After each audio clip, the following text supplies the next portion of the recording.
So today I'm here to tell you that I finished one of my tasks, which was an implementation of a replicated global array in delta CRDTs. And I'll briefly explain you why delta CRDTs may be interesting or better than the other CRDTs. Okay, so let's take an example. There are two basic types of CRDTs. So they are state-based and operation-based. Okay, so the state-based ones work by replicating the state, informing, broadcasting, or gossiping about their own state, and incorporating other peer states joining other peer states into their states. So let's, like, quick example with a grow-only set, like a grow-only counter. This is wrong. Let's say that we have like 3 nodes. We have the first one incremented already to 3, then this to 3, then the second one to 2, and the third one to 1. So 3 plus 1 plus 2 equals 6. Let's see how they propagate.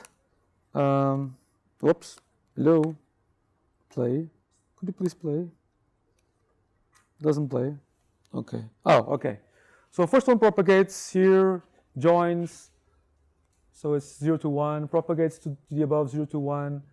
Pointwise maximum is 3 to 1. Then this one propagates here, 3 to 1. Pointwise maximum is 3 to 1. And now, back here, 3 to 1. And synced, but it's the same, so it's synced. So it's 6. Okay, so now the whole state is synced, it's all converged. This is this is state-based CRDTs. This is a very simple example of state-based CRDTs. The problem with state-based CRDTs is that the state tends to be very big for more complex CRDTs. Okay, so a solution to that is to have operation-based CRDTs, and they form a sequence of operations locally.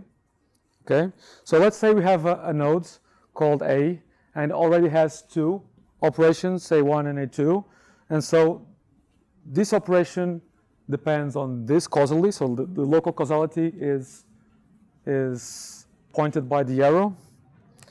And now there's a node B that knows about these operations but appends a new operation on the head of the operation log. And then he appends a new operation again. And then node A appends another operation, but meanwhile it only knew about this operation. It doesn't know about this operation yet. Okay, so they haven't talked to each other about this one, only this one. So he appends onto this one. Okay, and so now you have like node A appends to this one and node B appends to this one. So they don't know about each other yet at this point fully. So they are commutative. Okay, so you have to store. So you never know when you'll have commutative operations. So there are solutions to this I learned recently, but in principle you have to store all the operations because you may have these operations in the future of this one, right? You have to store this one because you may have operations in the future of this one, and the same goes for all the operations on the backlog. Okay, so there is one more or less complex solution to this, which is to infer causal stability on an operation, which means that if an operation is causally stable, means that there will be no concurrent operations to this one. Okay, so in the future of this one.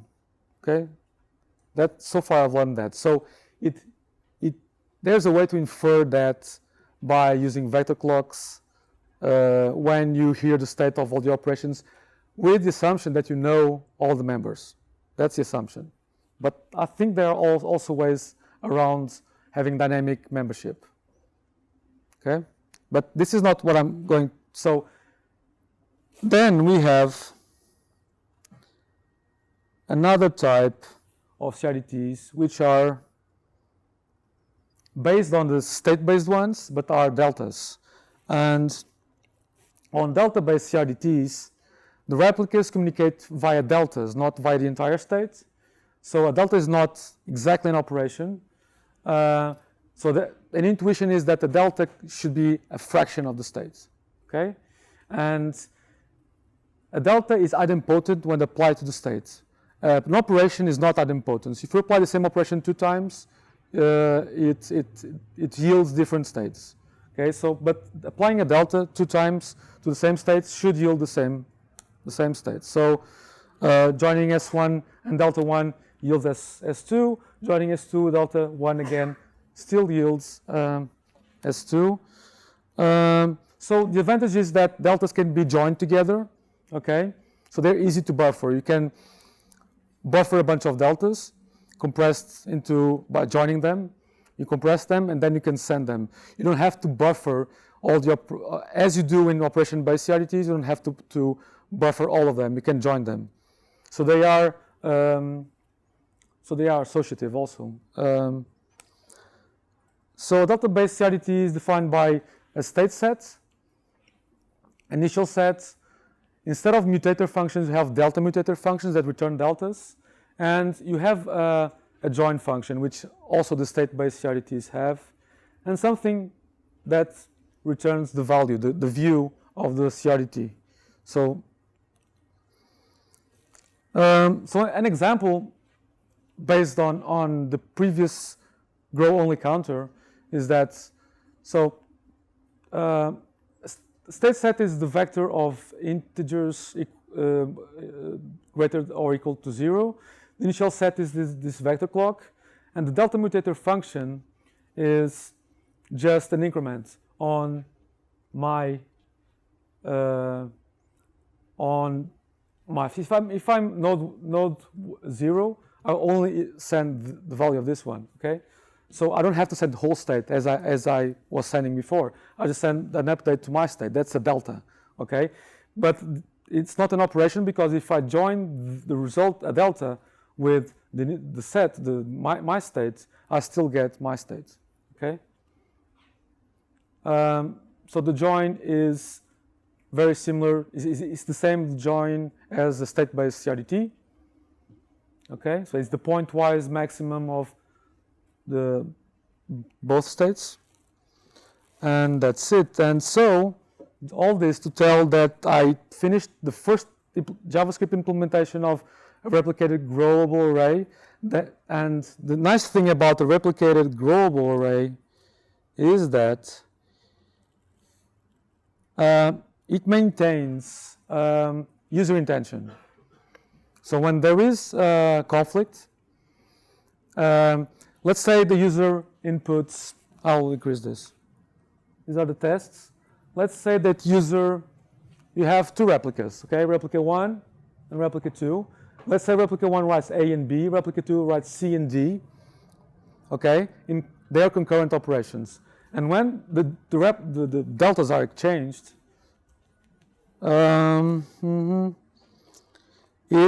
both of them converge to A, B, C, D, and A, B, C, D on both of them.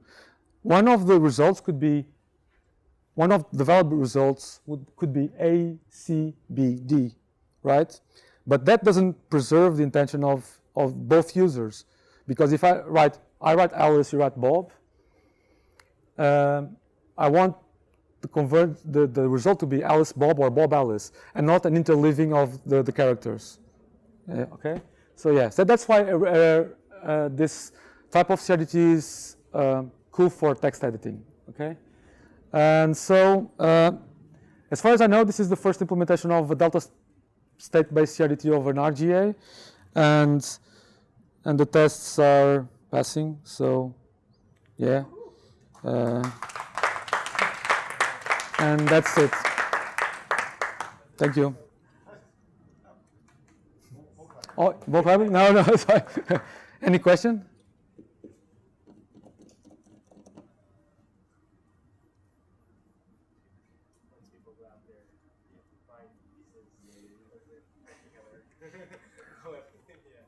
Is it too much? Everyone just like rubbing like Yeah. You're fragmented? Yeah? Okay. What is the, like, if I use that module, what does the API look like from the user point of view? The delta state-based CRDT? Oh, okay. So this is just like it's not documented yet. So here's a README. Whee! Okay. A test could be something like, so I think you saw, well,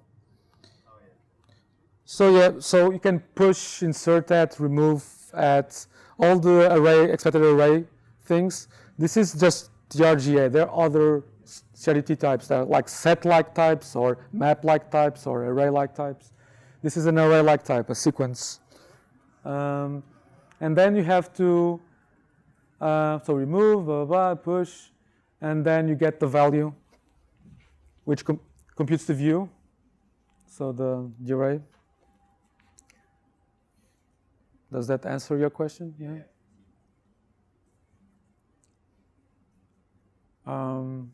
Yeah, there's also some events that will be emitted once the replica updates. Any more questions? No? Okay, thank you.